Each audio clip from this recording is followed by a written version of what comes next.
నమస్తే welcome to non stop 90 governor తో CM భేటీ కాంగ్రెస్ ను టార్గెట్ చేసిన హరీష్ కేసీఆర్ సభకు సర్వం సిద్ధం సీఎం కాళేశ్వరం టూర్ కేరళలో జనసేన పవన్ కు మోదీ పరామర్శ ఎంఎంటీఎస్ లో ఉచిత ప్రయాణం అకాల వర్షంతో రైతుల ఇక్కట్లు బెంగాల్లో జోరందుకున్న ప్రచారం అమెరికా ఇరాన్ మధ్య మాటల తూటాలు ఇలా బ్రేక్ లేకుండా 90 వార్తలు అందించే నాన్ స్టాప్ 90 కి స్వాగతం గవర్నర్ శివ్ ప్రతాప్ శుక్లాతో సీఎం రేవంత్ రెడ్డి భేటీ అయ్యారు. పెండింగ్ లో ఉన్న ఇద్దరు గవర్నర్ కోటా ఎమ్మెల్సీల పేర్లు ఆమోదించాలని కోరారు. ప్రొఫెసర్ కోదండరాం అజారుద్దీన్ పేర్లు ఆమోదించాలని విజ్ఞప్తి చేశారు. ఏ సభలో సభ్యుడు కానప్పటికీ మంత్రిగా అజారుద్దీన్ కొనసాగుతున్నారు. ఆయన మంత్రి పదవి చేపట్టి ఈ నెలాఖరుకు 6 నెలలు పూర్తి కానుంది. 6 నెలలలోపు ఏదో ఒక సభలో సభ్యుడు కావాలి. గవర్నర్ ఆమోదించకపోతే ఈ నెల 30 తర్వాత అజారుద్దీన్ పదవి కోల్పోయే అవకాశం ఉంది. మహిళలపై మోదీ ప్రభుత్వం కపట ప్రేమ మొదలుపెట్టిందని విమర్శించారు మంత్రి సీతక్క. మహిళా బిల్లు అని చెప్పి డీలిమిటేషన్ బిల్లుతో సౌత్ ఇండియా ప్రాధాన్యత తగ్గించే కుట్ర చేశారని ఆరోపించారు. మేడారంలో పర్యటించిన సీతక్క అమ్మవార్లను దర్శించుకున్నారు. దక్షిణాది రాష్ట్రాల ప్రమేయం లేకుండానే దేశాన్ని పాలించేందుకు కేంద్రం కుట్రలు చేసిందని సీతక్క మండిపడ్డారు. అంతకుముందు ములుగు జిల్లాలో మంత్రులు పొంగులేడి శ్రీనివాసరెడ్డి మంత్రి సీతక్క పర్యటించారు. ప్రభుత్వం ప్రతిష్టాత్మకంగా చేపట్టిన 99 రోజుల ప్రజాపాలన ప్రగతి ప్రణాళికలో మంత్రులు పాల్గొన్నారు. పోలీస్ శాఖ ఏర్పాటు చేసిన అరేవ్ ఆలివ్ ప్రోగ్రాంలో పాల్గొన్న మంత్రులు జిల్లా ఎస్పీతో కలిసి వినియోగదారులకు హెల్మెట్లు పంపిణీ చేశారు. సీఎంకు మంత్రులకు కమిషన్ల మీద ఉన్న ప్రేమ రైతుల మీద లేదని మాజీ మంత్రి హరీష్ రావు అన్నారు. ఖమ్మంలో బీఆర్ఎస్ పార్టీ ఆత్మీయ సమ్మేళనంలో పాల్గొన్న హరీష్ రావు కాంగ్రెస్ పై విమర్శలు గుప్పించారు. ఉద్యోగాలు ఇస్తామని యువతను నయవంచన చేశారన్నారు. మాటలే తప్ప ఏ వర్గానికి కాంగ్రెస్ ప్రభుత్వం న్యాయం చేయలేదన్నారు. 3 మంత్రులు ఉన్న ఖమ్మంకు ఒరిగిందేమీ లేదని హరీష్ విమర్శించారు. జగిత్యాల వేదికగా సోమవారం బీఆర్ఎస్ భారీ బహిరంగ సభ నిర్వహించనుంది. ఈ సభలో బీఆర్ఎస్ అధినేత కేసీఆర్ పాల్గొనున్నారు. ఈ సభా వేదిక ద్వారా మాజీ మంత్రి జీవన్ రెడ్డిని పార్టీలో చేర్చుకోనున్నారు. అలాగే కాంగ్రెస్ 2 ఏళ్ల పాలనపై కేసీఆర్ విమర్శలు చేసే అవకాశం ఉంది. కేసీఆర్ ఏం మాట్లాడతారనే దానిపై సర్వత్రా ఆసక్తి నెలకొంది. మరోవైపు సోమవారం భూపాలపల్లి జిల్లాలో సీఎం రేవంత్ రెడ్డి పర్యటించనున్నారు. కాళేశ్వరం ప్రాజెక్టులో కీలకమైన మేడిగడ్డ బ్యారేజ్ ని సీఎం పరిశీలిస్తారు. 2023 ఎన్నికల సమయంలో మేడిగడ్డ బ్యారేజ్ కుంగిపోవడంతో కాంగ్రెస్ ఆ అంశాన్ని అనుకూలంగా మార్చుకుంది. కమిషన్ల కోసమే ప్రాజెక్టు నిర్మాణం చేపట్టిందంటూ బీఆర్ఎస్ పై ప్రచారం చేసింది.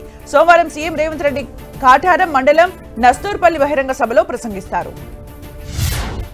కేటీఆర్ పై మంత్రి అడ్లూరి లక్ష్మణ్ ఫైర్ అయ్యారు. కేటీఆర్ ఇష్టానుసారంగా మాట్లాడుతున్నారన్న ఆయన జీవన్ రెడ్డి భుజంపై తుపాకీ పెట్టి కాంగ్రెస్ నాయకత్వాన్ని అవమానించేలా కేటీఆర్ మాట్లాడుతున్నారని అన్నారు.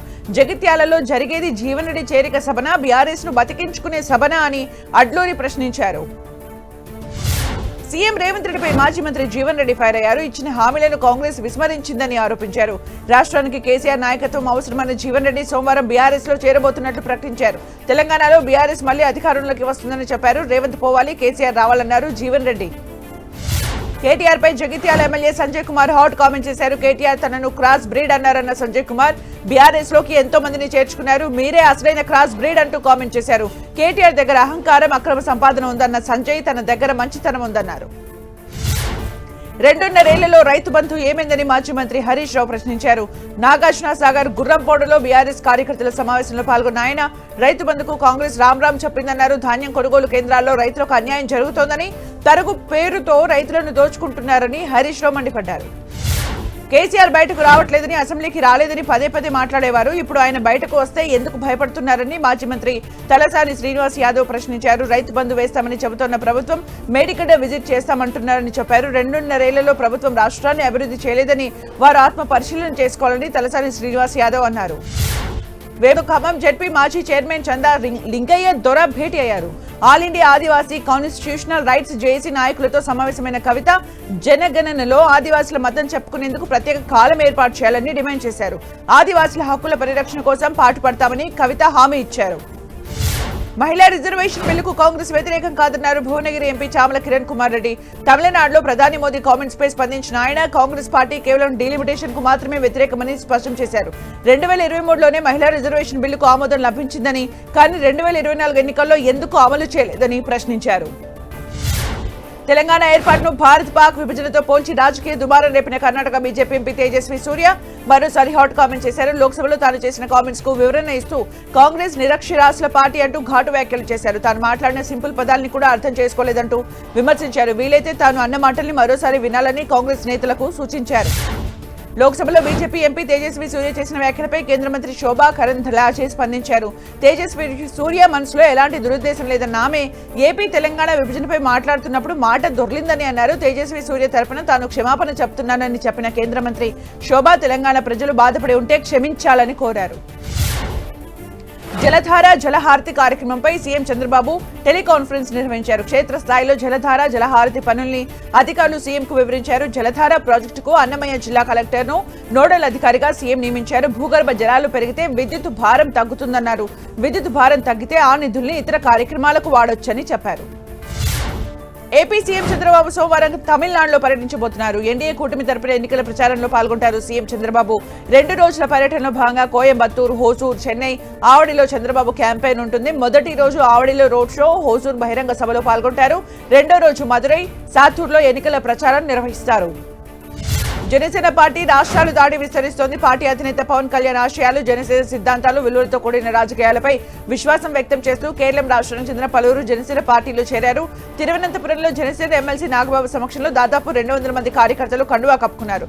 ప్రాంతం ఏదైనా, భాష ఏదైనా జనసేన పార్టీ సిద్ధాంతం మాత్రం ఒక్కటే అన్నారు నాగబాబు. ఏపీలో అన్న క్యాంటీన్లు అన్నం పెట్టే అమ్మను తలపిస్తున్నాయని నారా భువనేశ్వరి అన్నారు. ఏప్రిల్ 20న సీఎం చంద్రబాబు 76వ పుట్టినరోజు సందర్భంగా అన్న క్యాంటీన్లకు నారా భువనేశ్వరి 76 లక్షల విరాళంగా అందించారు. సీఎం క్యాంప్ కార్యాలయంలో ముఖ్యమంత్రి చంద్రబాబు సమక్షంలో ఈ చెక్కును అన్న క్యాంటీన్ సీఈఓకు అందించారు. సీఎం చంద్రబాబు పుట్టినరోజైన ఏప్రిల్ 20న రాష్ట్ర వ్యాప్తంగా 269 అన్న క్యాంటీన్లో ఉచితంగా భోజనం అందించాలని భువనేశ్వరి కోరారు. కొద్ది నెలలుగా ఆరోగ్య సమస్యలతో ఇబ్బంది పడుతున్న AP deputy CM Pawan Kalyan కు వైద్యులు శస్త్రచికిత్స చేశారు. శుక్రవారం అధికారులతో చర్చిస్తున్న సమయంలో పవన్ తీవ్ర అస్వస్థతకు గురయ్యారు. దీంతో ఆయన్ను హైదరాబాద్ జూబ్లీహిల్స్ అపోలో హాస్పిటల్ కు తీసుకెళ్లగా వైద్యులు శస్త్రచికిత్స నిర్వహించారు. ఏపీ డిప్యూటీ సీఎం పవన్ కు ప్రధాని మోదీ ఫోన్ చేశారు. పవన్ కళ్యాణ్ ఫోన్ లో పరామర్శించిన ఆయన పవన్ ఆరోగ్య పరిస్థితి అడిగి తెలుసుకున్నారు. పవన్ త్వరగా కోలుకోవాలని, ఆయన ఆరోగ్యం బాగుండాలని ప్రార్థిస్తున్నట్లు మోడీ ట్వీట్ చేశారు. పవన్ చాలా ధైర్యశాలి అని, త్వరగా కోలుకుంటారని మోదీ ఆకాంక్షించారు. ప్రధాని మోదీకి ధన్యవాదాలు తెలుపుతూ పవన్ కళ్యాణ్ ఎక్స్ లో పోస్ట్ పెట్టారు. తన ఆరోగ్య పరిస్థితిని తెలుసుకునేందుకు సమయం కేటాయించినందుకు ప్రధానికి కృతజ్ఞతలు తెలిపారు. తాను త్వరగా కోలుకోవాలన్న మీ ఆకాంక్ష తనకు గొప్ప బలాన్ని ఇస్తోందన్నారు. నిరంతర మద్దతుకు ఎల్లప్పుడూ కృతజ్ఞతుడై ఉంటానని పవన్ పేర్కొన్నారు. తన సోదరుడు AP deputy CM Pawan Kalyan ఆరోగ్య పరిస్థితిపై మెగాస్టార్ చిరంజీవి స్పందించారు. పవన్ ఆరోగ్య విషయంలో ఫ్యాన్స్ ఆందోళన చెందాల్సిన అవసరం లేదన్నారు. పవన్ త్వరగా కోలుకుంటారని చిరంజీవి ట్వీట్ చేశారు. కళ్యాణ్ కు ఆపరేషన్ సక్సెస్ అయిందని, ప్రస్తుతం ఆయన ఆరోగ్యం నిలకడగా ఉందని చెప్పారు చిరంజీవి. కేంద్రంలో నరేంద్ర మోదీ నాయకత్వంలో దేశం అభివృద్ధి దిశగా దూసుకుపోతోందని ఏపీ ఆరోగ్య శాఖ మంత్రి సత్యకుమార్ యాదవ్ అన్నారు. ప్రపంచ ఆర్థిక వ్యవస్థలో భారత్ 4వ స్థానంలో నిలవడం గర్వకారణమన్నారు. కేంద్ర ప్రభుత్వ సహకారంతో ఆంధ్రప్రదేశ్ అభివృద్ధి పదంలో ముందుకు సాగుతోందన్నారు. అనంతపురం జిల్లా కళ్యాణదుర్గంలో నిర్వహించిన మన ఊరు మన జెండా కార్యక్రమంలో మంత్రి సత్యకుమార్ పాల్గొన్నారు. మార్కాపురం జిల్లా ఎర్రగొండపాలెం పోలీస్ స్టేషన్ దగ్గర ఉద్రిక్త పరిస్థితులు నెలకొన్నాయి. 3 వైసీపీ నాయకులపై పోలీసులు కేసులు నమోదు చేయడాన్ని నిరసిస్తూ స్థానిక ఎమ్మెల్యే తాటిపర్తి చంద్రశేఖర్ కార్యకర్తలతో కలిసి పోలీస్ స్టేషన్ ముట్టడించారు. ఈ సందర్భంగా ఎర్రగొండపాలెం ఎస్ఐ దేవకుమార్, ఎమ్మెల్యే తాటిపర్తి చంద్రశేఖర్ మధ్య తీవ్ర వాగ్వాదం జరిగింది. శ్రీరాముడిపై వివాదాస్పద వ్యాఖ్యల గురించి స్పందించారు. సినీ నటుడు ప్రకాష్ రాజ్ ఇటీవల ఓ సాహితీ కార్యక్రమంలో తాను మాట్లాడిన విషయాలను కొందరు వక్రీకరించారని విమర్శించారు. తాను శ్రీరాముడి గురించి తప్పుగా మాట్లాడానని, హిందువుల మనోభావాలను గాయపరిచానని అంటున్నారని మండిపడ్డారు. అన్ని ధర్మాలను అందరినీ ప్రేమించే తనకు ఆ అవసరం లేదన్నారు. ఎంఎంటీఎస్ ప్రయాణికులకు గుడ్ న్యూస్ చెప్పింది తెలంగాణ సర్కార్. రాష్ట్ర ఆవిర్భావ దినోత్సవమైన జూన్ 2 నుంచి హైదరాబాద్ నగర వాసులకు ఎంఎంటీఎస్ సేవలు ఉచితంగా అందించేందుకు సిద్ధమవుతోంది. నగరంలో రోజు రోజుకు పెరిగిపోతున్న ట్రాఫిక్ రద్దీని తగ్గించడంతో పాటు పర్యావరణ కాలుష్యాన్ని అదుపు చేసే లక్ష్యంతో ఎంఎంటీఎస్ ట్రైన్స్ లో ఈ ఉచిత ప్రయాణాన్ని ప్రవేశపెట్టాలని ప్రభుత్వం భావిస్తోంది. దేశవ్యాప్తంగా సాగుతున్న భారీ సైబర్ మోసాల నెట్వర్క్ ను హైదరాబాద్ పోలీసులు ఛేదించారు. ఆపరేషన్ ఆక్టోపస్ 2.0 పేరుతో 9 రాష్ట్రాల్లో సోదాలు నిర్వహించిన పోలీసులు 12 బ్యాంక్ అధికారులు సహా 52 మంది నిందితుల్ని అరెస్ట్ చేశారు. పెట్టుబడి స్కామ్లు, ట్రేడింగ్ మోసాలు, డిజిటల్ అరెస్ట్ పేరుతో వీరు అమాయకుల్ని బెదిరించి దోచుకున్నట్లు గుర్తించారు. కర్నూలు మెడికల్ కాలేజ్ హయత్ నగర్ లో విషాదం నెలకొంది. ఇబ్రహీంపట్నంలోని శ్రీ హిందూ కళాశాలలో బీటెక్ చదువుతున్న విద్యార్థి ప్రణీత్ బలవన్మరణం చేసుకున్నాడు. కాలేజ్ యాజమాన్యం ఫీజుల కోసం వేధించడంతోనే ప్రణీత్ బలవన్మరణం చేసుకున్నాడని మృతుడి తండ్రి ఆరోపించాడు. ఫీజు కట్టలేదని కాలేజీలో 30 నిమిషాలు నిలబెట్టారని, దీంతో మనస్తాపం చెంది ప్రణీత్ బలవన్మరణం చేసుకున్నట్లు ఆవేదన వ్యక్తం చేశాడు. శ్రీ సత్యసాయి జిల్లా లేపాక్షికి చెందిన 4 ఏళ్ల చిన్నారి కేయామ్స్ అరుదైన ప్రాణాంతక వ్యాధితో బాధపడుతోంది. స్పైనల్ మస్కులర్ ఆట్రోఫీ టైప్ 2 వ్యాధి చికిత్సకు చాలా ఖర్చు అవుతుంది. ఒక్క ఇంజెక్షన్ ఖర్చు సుమారు 16 కోట్లు. ఈ ఇంజెక్షన్ కోసం 2 నెలలుగా విరాళాల సేకరణ కొనసాగుతోంది. విరాళాల కోసం హిందూపురంలో భారీ ర్యాలీ నిర్వహించారు.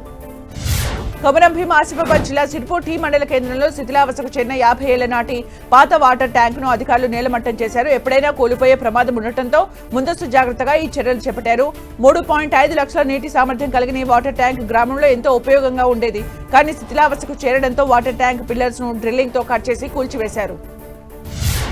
మేడ్చల్ జిల్లా తృతీయ సందర్భంగా ఆభరణాల అమ్మకాలు భారీగా నమోదయ్యాయి. సోమవారం కూడా అమ్మకాలు జరగనున్నాయి. మార్కెట్ అంచనాల ప్రకారం గత ఏడాదితో పోలిస్తే ఈసారి అమ్మకాలు 10% నుంచి 15% వరకు పెరిగే అవకాశం ఉందని వ్యాపార వర్గాలు అంచనా వేస్తున్నాయి. బంగారం ధరలు ఆకాశాన్ని తాకుతున్నప్పటికీ సెంటిమెంట్ దృష్ట్యా ప్రజలు కనీసం కొద్ది మొత్తంలోనైనా బంగారాన్ని కొనేందుకు ఆసక్తి చూపుతున్నారని వ్యాపారులు చెబుతున్నారు. హైదరాబాద్ లో దొంగలు బీభత్సం సృష్టించారు. హయత్ నగర్ లోని రంగనాథ స్వామి ఆలయంలో చొరబడిన దుండగులు ఆలయంలోని 2 హుండీలను ఎత్తుకెళ్లారు. హుండీలను ధ్వంసం చేసి అందులో ఉన్న డబ్బుతో పారిపోయారు. ఉదయం ఆలయానికి వచ్చిన అర్చకులు చోరీ జరిగినట్లు గుర్తించారు. దీంతో పోలీసులకు సమాచారం ఇచ్చారు. పోలీసులు సీసీ ఫుటేజ్ ఆధారంగా నిందితుల కోసం గాలిస్తున్నారు. విశాఖపట్నంలో రైల్వే స్టేషన్ లో దొంగలు రెచ్చిపోయారు. ఏసీ బోగిలో చొరబడి చోరీకి పాల్పడ్డారు. బెంగళూరు నరసాపురం ట్రైన్ లో చొరబడిన 10 మంది దొంగలు 4 బోగిల్లో చోరీకి పాల్పడ్డారు. S7, S11, S12, S13 బోగిల్లో ప్రయాణికుల నుంచి మొత్తం 11 తులాల బంగారాన్ని ఎత్తుకెళ్లారు. చోరీ అనంతరం అప్పికట్ల దగ్గర చైన్ లాగి ట్రైన్ దిగి పారిపోయారు. అనకాపల్లి జిల్లాలో ఘోర రోడ్డు ప్రమాదం జరిగింది. ప్రైవేట్ ట్రావెల్స్ బస్ అదుపు తప్పి కాలువలో బోల్తా పడింది. ఘటనలో 12 మందికి గాయాలయ్యాయి. వీరిని స్థానిక హాస్పిటల్ కు తరలించారు. ప్రమాద సమయంలో బస్సులో 36 మంది ప్రయాణికులు ఉన్నారు. చెన్నై నుంచి భువనేశ్వరం వెళ్తుండగా ప్రమాదం జరిగింది. నిజామాబాద్ జిల్లా ఆర్మూర్ పట్టణ కేంద్రంలోని గీతా భవన్ ఉడిపి హోటల్లో మున్సిపల్ అధికారులు తనిఖీలు నిర్వహించారు. హోటల్ ని పరిశీలించిన అధికారులు శుభ్రత లేకపోవడంతో ఫైన్ విధించారు. గీతా భవన్ నిర్వాహకులు సర్వీస్ ఛార్జీల రూపంలో ప్రజల నుంచి అధిక డబ్బులు వసూలు చేస్తున్నారని, శుభ్రత మాత్రం పాటించడం లేదని స్థానికులు అసహనం వ్యక్తం చేశారు. తిరుమల శ్రీవారిని సినీ నటి తమన్నా దర్శించుకున్నారు. అనంతరం రంగనాయకుల మండపంలో వేద పండితుల ఆశీర్వచనం పొందారు. తమన్నాతో సెల్ఫీ దిగేందుకు పలువురు ఉత్సాహం చూపారు. అటు వీఐపీ ప్రారంభ విరామ దర్శన సమయంలో నటి మానస వారణాసి స్వామివారి దర్శనం చేసుకున్నారు. దర్శనానంతరం రంగనాయకుల మండపంలో పండితులు ఆశీర్వచనం చేసి స్వామివారి తీర్థ ప్రసాదాలు అందజేశారు. యాదగిరిగుట్ట లక్ష్మీ నరసింహస్వామి ఆలయంలో భక్తుల రద్దీ నెలకొంది. ఆదివారం సెలవు రోజు కావడంతో అధిక సంఖ్యలో భక్తులు స్వామివారి ఆలయానికి తరలి వచ్చారు. దీంతో ఆలయ ప్రాంగణంలో భక్తుల సందడి నెలకొంది. ఉచిత ప్రవేశ దర్శనానికి 2 గంటల సమయం, ప్రత్యేక ప్రవేశ దర్శనానికి 1 గంట సమయం పట్టింది. ఆర్జిత సేవలో నిత్య పూజల్లో పాల్గొని మొక్కులు తీర్చుకుంటున్నారు భక్తులు. తెలంగాణలోని పలు జిల్లాల్లో అకాల వర్షాలు రైతుల్ని నిండా ముంచాయి. రాజన్న సిరిసిల్ల జిల్లాలో భారీ వర్షం పడింది. వర్షంతో పాటు పిడుగులు పడ్డాయి. రాజీవ్ నగర్ శివార్లో తాడి చెట్టుపై పిడుగు పడింది. దీంతో తాడి చెట్టు పూర్తిగా కాలిపోయింది. వర్షాల కారణంగా కల్లాల్లో ధాన్యం తడిసిపోయింది. ధాన్యం తడిసిపోవడంతో రైతులు ఆందోళన వ్యక్తం చేస్తున్నారు. తమను ప్రభుత్వమే ఆదుకోవాలని కోరుతున్నారు. మరోవైపు నిజామాబాద్ జిల్లాలో వర్షం దంచుకొట్టింది. నిజామాబాద్ రూరల్ బాల్కొండ నియోజకవర్గంలో వడగళ్ల వాన బీభత్సం సృష్టించింది. గంట పాటు వడగళ్ల వర్షం పడింది. సిరికొండ, కొండూరు, మైలారం, పెద్ద వాల్కోట్, చిన్న వాల్కోట్, భీంగల్లో భారీ వర్షం కురిసింది. అకాల వర్షంతో రోడ్లపై ఆరబెట్టిన ధాన్యం తడిసిపోయింది. తమిళనాడులోని విరుదునగర్ లో జిల్లాలో వెను విషాదం చోటు చేసుకుంది. బాణసంచా తయారీ కేంద్రంలో భారీ పేలుడు సంభవించింది. ప్రమాదంలో 20 మంది కార్మికులు మృతి చెందారు. మరో 9 మంది కార్మికులు తీవ్రంగా గాయపడ్డారు. గాయపడ్డ వారిని స్థానిక హాస్పిటల్ కు తరలించి చికిత్స అందిస్తున్నారు. మృతుల సంఖ్య పెరిగే ఛాన్స్ ఉంది. పేలుడు ధాటికి ఫ్యాక్టరీలోని సుమారు 10కి పైగా గదులు పూర్తిగా ధ్వంసమయ్యాయి. ఘోర ప్రమాదంపై సీఎం స్టాలిన్ తీవ్ర దిగ్భ్రాంతి వ్యక్తం చేశారు. పశ్చిమ బెంగాల్లో ఎన్నికల ప్రచారంలో ప్రధాని మోదీ విపక్షాలపై ఫైర్ అయ్యారు. బెంగాల్ మహిళలు 33% రిజర్వేషన్ కోరుకున్నారని, అయితే కాంగ్రెస్ తో కలిసి టీఎంసీ ఆ రిజర్వేషన్లను అడ్డుకుందని మండిపడ్డారు. బెంగాల్ మహిళలు ఎమ్మెల్యేలు, ఎంపీలు కావడం టీఎంసీకి ఇష్టం లేదన్నారు. అందుకే టీఎంసీ కాంగ్రెస్ తో కలిసి కుట్ర పన్ని రిజర్వేషన్లు రాకుండా అడ్డుకున్నారని ఆరోపించారు. పశ్చిమ బెంగాల్ ఎన్నికల వేళ ఆసక్తికర పరిణామం చోటు చేసుకుంది. రాష్ట్రంలో 4 ఎన్నికల ప్రచార సభల్లో పాల్గొన్న ప్రధాని నరేంద్ర మోదీ జార్ఖండ్లో సాయంత్రం వేళ కాసేపు విరామం తీసుకున్నారు. రోడ్డు పక్కన ఉన్న ఒక దుకాణం వద్ద ఆగి మరమరాలతో చేసే స్నాక్ ను ఆరగించారు. బెంగాలీ స్ట్రీట్ ఫుడ్ ను మోదీ ఆస్వాదించారు. అక్కడే ఉన్న మహిళలు, పిల్లలు, పార్టీ కార్యకర్తలతో ఆయన సరదాగా సంభాషించారు.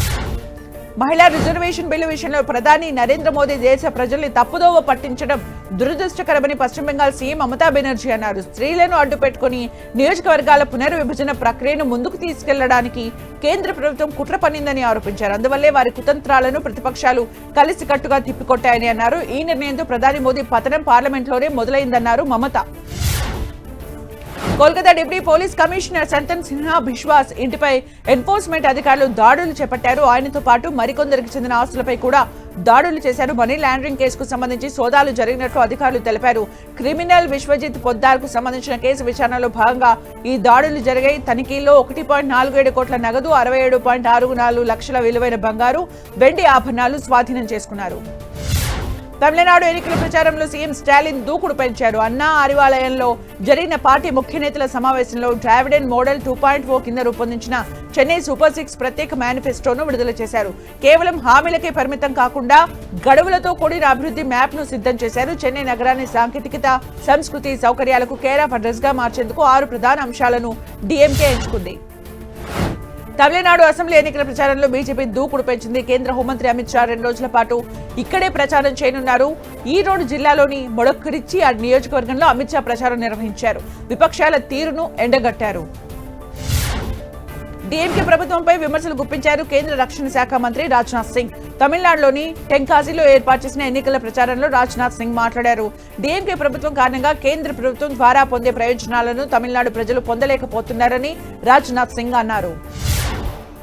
పార్లమెంటు వేదికగా మహిళా రిజర్వేషన్ బిల్లు ఆమోదం పొంది ఉంటే బీహార్లో కనీసం 122 మంది మహిళలకు ఎమ్మెల్యేలుగా అవకాశం వచ్చి ఉండేదన్నారు బీహార్ సీఎం సామ్రాట్ చౌదరి.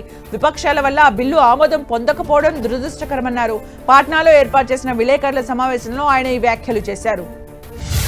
లోక్సభ అసెంబ్లీలో మహిళా ప్రాతినిధ్యాన్ని పెంచేందుకు కేంద్ర ప్రభుత్వం చేసిన ప్రయత్నాలకు ఇండియా కూటమి అడ్డుపట్టాన్ని యూపీ సీఎం యోగి ఆదిత్యనాథ్ తప్పుపట్టారు. ప్రతిపక్షాల చర్యలు దేశానికి మంచిది కాదని విమర్శించారు. మణిపూర్ లో బంద్ కొనసాగుతోంది. 2 చిన్నారుల మృతికి నిరసనగా మణిపూర్ బంద్ చేపట్టారు. ఇటీవల జరిగిన దాడిలో చిన్నారుల మృతికి కారణమైన వ్యక్తుల్ని అరెస్ట్ చేయాలని డిమాండ్ చేస్తూ మణిపూర్ బంద్ కు పలు సంస్థలు పిలుపునిచ్చాయి. బంద్ వల్ల రోడ్లన్నీ నిర్మానుష్యంగా మారాయి. వాణిజ్య వాహనాల రాకపోకలు నిలిచిపోయాయి. దేశవ్యాప్తంగా 1300కు పైగా రైల్వే స్టేషన్స్ ను పునరుద్ధరిస్తున్నారు. కేంద్ర రైల్వే శాఖ మంత్రి అశ్విని వైష్ణవ్ ఒడిశాలోని అనంతరం భువనేశ్వర్ రైల్వే స్టేషన్ లో జరుగుతున్న అభివృద్ధి పనుల్ని ఆయన సమీక్షించారు.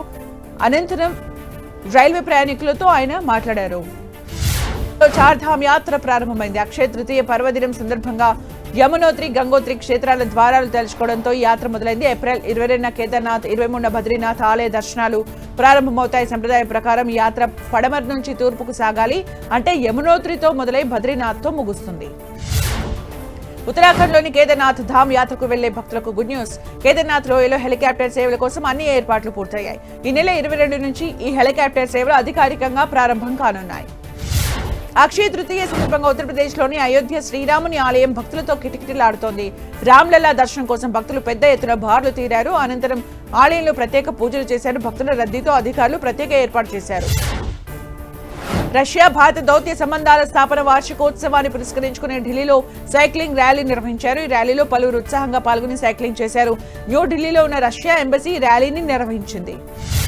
పశ్చిమాసియా సంక్షోభం భారత్ పై భారీగానే పడింది. ముఖ్యంగా వంట గ్యాస్ పై ఆ ప్రభావం కనిపిస్తోంది. భారత్ లో మార్చి నెలలో ఎల్పీజీ వినియోగం 13% మేర పడిపోయింది. గతేడాది ఇదే కాలంతో పోలిస్తే ఎల్పీజీ వినియోగం 2.729 మిలియన్ టన్నుల నుంచి 12.8% తగ్గి 2.379 మిలియన్ టన్నులకు చేరినట్లు పెట్రోలియం ప్రణాళిక విశ్లేషణ సెల్ తెలిపింది.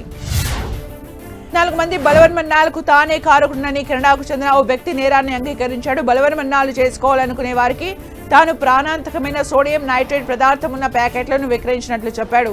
ఆ పదార్థం ద్వారా సుమారు 14 మంది బలవన్మరణానికి పాల్పడ్డారని నిందితుడు కోర్టు వాగ్మూలంలో పేర్కొన్నాడు.